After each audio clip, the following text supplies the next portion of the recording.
नमस्कार, भारत लाइव देख रहे हैं आप। सुबह सुबह बहुत बड़ी खबर आ रही है। तेजस्वी यादव जो कि लगातार चुप थे कल ही से शहाबुद्दीन की मृत्यु पर, उनके जो जिस हालात में उनकी मृत्यु हुई उस पर संदेह खड़ा किया जा रहा था, सवाल खड़े किए जा रहे थे, उनकी पोस्टमार्टम की रिपोर्ट मांगी जा रही थी। इन सब के बीच उनके जो लाश है उसे भी उनके बेटे को सुपुर्द करने में काफ़ी जद्दोजहद करनी पड़ी। इस दौरान राजद का एक बड़ा खेमा जो कि शहाबुद्दीन का समर्थक था, कासा नाराज था पार्टी से, और जिसकी वजह से ये समस्या बनकर सामने आ गई कि राजद के लोगों ने इस्तीफा तक देने लगे। अब खबर यह आ रही है कि तेजस्वी यादव इन सब के बीच काफ़ी मायूस हुए और उन्होंने एक फेसबुक पोस्ट लिखा है जिसके माध्यम से उन्होंने अपनी बात भी रखी है और इस सारे मुद्दे पर चुप्पी भी तोड़ी है। इससे पहले हमने आपको बताया था कि कैसे शहाबुद्दीन के जो पुत्र हैं ओसामा, उन्होंने किसी भी ऐसी ट्वीट से इनकार किया था जिसमें वो लालू यादव और तेजस्वी यादव पर आरोप लगा रहे हैं। क्या कुछ कहा है तेजस्वी यादव ने, वो सुन लीजिए सीधा उन्हीं के फेसबुक वॉल से। हम ईश्वर से मरहूम शहाबुद्दीन साहब की मगफिरात की दुआ करते हैं और प्रार्थना करते हैं कि उन्हें जन्नत में आला मकाम मिले। उनका निधन पार्टी के लिए अपूरणीय क्षति है। राजद अपने परिवार वालों के साथ हर मोड़ पर खड़ी है और आगे भी रहेगी। इलाज के सारे इंतजाम से लेकर मैयत को घर वालों की मर्जी के मुताबिक उनके आबाई वतन सिवाने सुपुर्दे खाक करने के लिए मैंने और राष्ट्रीय अध्यक्ष ने स्वयं तमाम कोशिशें की। परिजनों के संपर्क में रहें, लेकिन सरकार के हठधर्मिता अपनाते हुए टाल मटोल का आखिरकार इजाज़त नहीं दिया। अंत तक शासन प्रशासन ने कोविड प्रोटोकॉल का हवाला देते हुए और ये रुख बनाए रखा। पोस्टमार्टम के बाद पुलिस प्रशासन उन्हें कहीं और दफनाना चाह रहा था, लेकिन काफ़ी कोशिश के बाद कमिश्नर से बात कर परिजनों द्वारा किए गए 2 वैकल्पिक स्थानों में से एक ITO कब्रिस्तान में उनको अनुमति दी गई।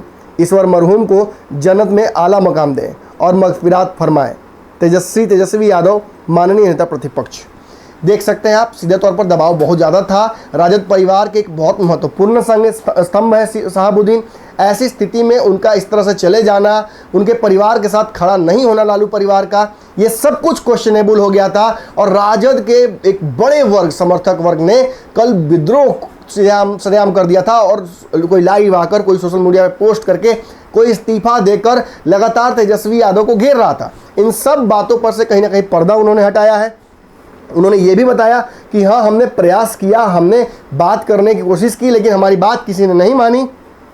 अंततः जो 2 विकल्प परिवार ने दिए थे उसमें से एक मान लिया गया और ITI कब्रिस्तान जो है वहाँ पर उनको दफना दिया गया और वहीं पर उनको स्थान में मिला अंतिम। लेकिन बात यहाँ यह है कि लगातार कल से ही सवाल खड़े हो रहे थे। इस दौरान तेजस्वी यादव के ट्विटर पर जाकर भी लोगों ने सवाल पूछे, लेकिन तेजस्वी यादव लगातार चुप्पी साधे हुए थे। इस दौरान ओवैसी ने भी इस बात का हवाला दिया कि जो लोग उसके पीछे हैं उनको सामने आना चाहिए, कहीं ना कहीं जो प्रोटोकॉल है उसका फॉलो होना चाहिए था। एक जनप्रतिनिधि रहे हैं शहाबुद्दीन, इस तरीके से उनका गुजर जाना सवाल खड़े करता है। पोस्टमार्टम रिपोर्ट जारी करनी चाहिए। मांझी जी भी ऐसा ही करते नजर आए। तो इन सारे परिस्थितियों में कहीं ना कहीं तेजस्वी यादव देर से ही मगर उन्होंने चुप्पी तोड़ दी है। आपको क्या लगता है, तेजस्वी यादव जो कह रहे हैं आप उससे सेटिस्फाइड हैं, या आपको लगता है कि तेजस्वी यादव कोरम पूरा कर रहे हैं? कमेंट सेक्शन खुला हुआ, अपनी राय दे सकते हैं। धन्यवाद।